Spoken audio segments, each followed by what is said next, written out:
Motion carried.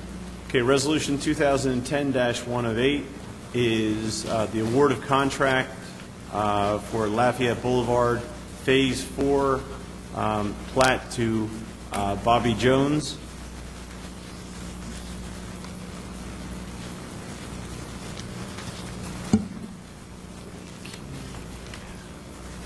Whereas City Council of the City of Brigantine authorized preparation, specification, and advertisement of public bids for the reconstruction of Lafayette Boulevard from Platt Avenue to Bobby Jones Road.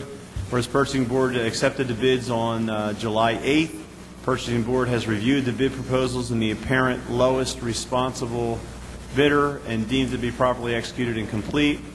It's gone through the entire purchasing process. The recommendation of the Purchasing Board and the City Manager's Office is to award the contract for the recommends to New Jersey Department of Education that the contract for the reconstruction of Lafayette Boulevard from Platt to Bobby Jones be awarded to Paramount Enterprises, Inc., whose bid amount was $147,995, subject to the approval of the department. Do we have a motion and a second? Okay, we're not in public portion right now. Okay. So moved. Second.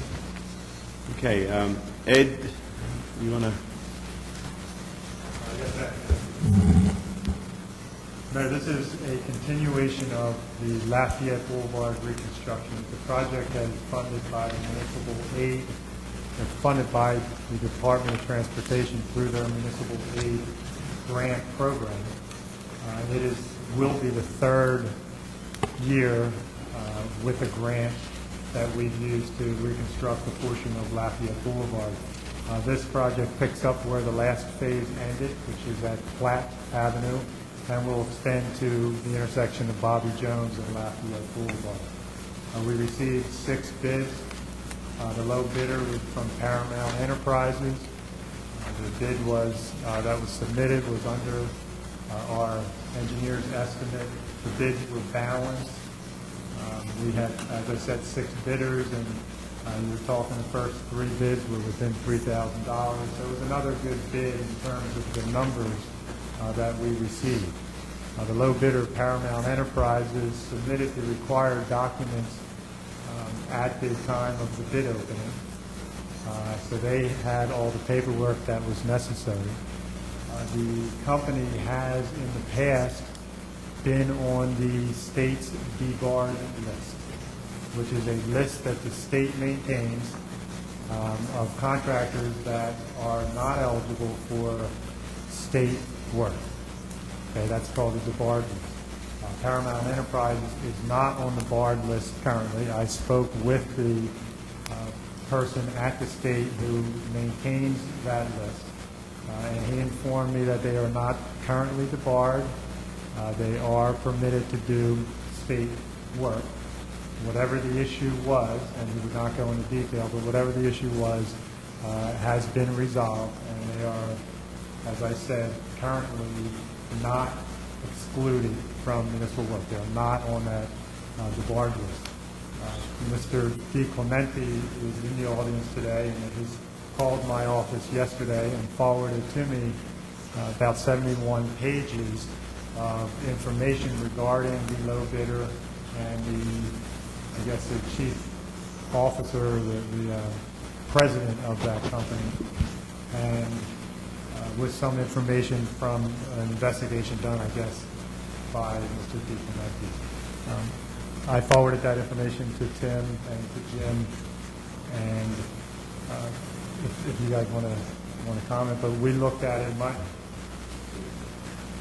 From where I stand, it's submitted the information that we require in our bid.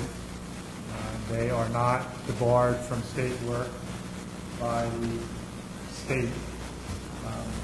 So I'm not sure that we have grounds to reject this bid. And I'll turn it over to Jim. Well, I covered it pretty good, but I think maybe, Mayor, before you vote on it, you may want to hear from Mr. Yeah, that's why I wanted to give him a chance to give his point before you vote. Right. This was it was taken on the 8th of July. That is correct. We have 60 days to award. That is correct. Okay, so one of the options would be, Yeah, one of the options, if you want to, you can postpone it until another meeting, and it's worth that time. right. Okay, let's hear from Mr. DiClemente. My name is Robert DiClemente. I live at 116 23rd Street. As you correctly stated, New Jersey statute Title 40A/16 says the lowest responsible bidder, not the lowest responsive bidder. There's a big difference. Okay, is that better?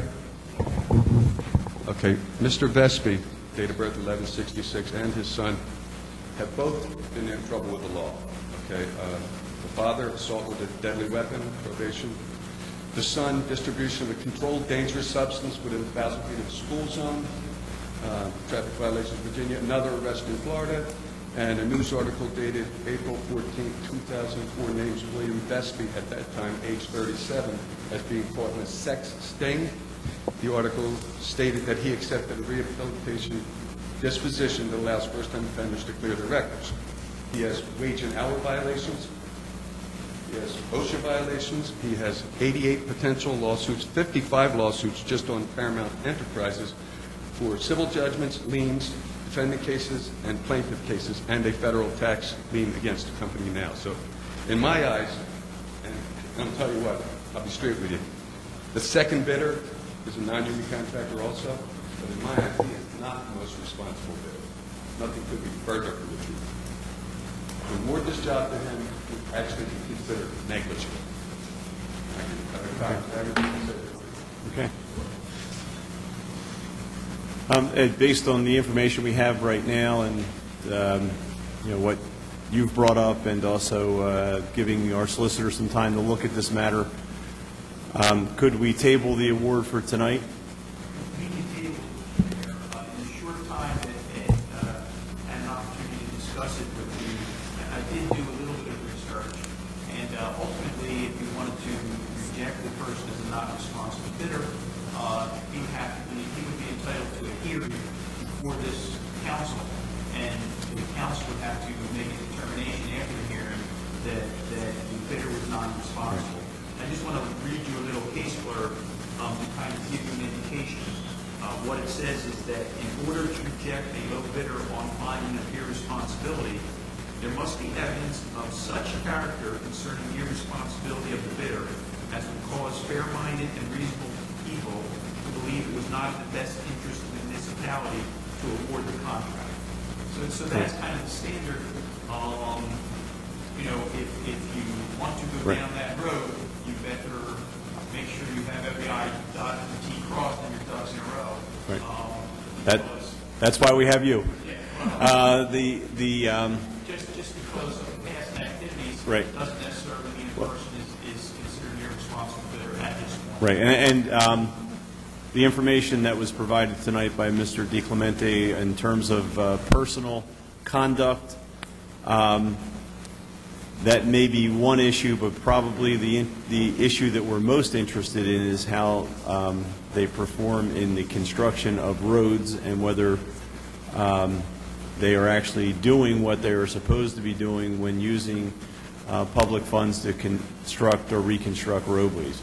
So I think that's my.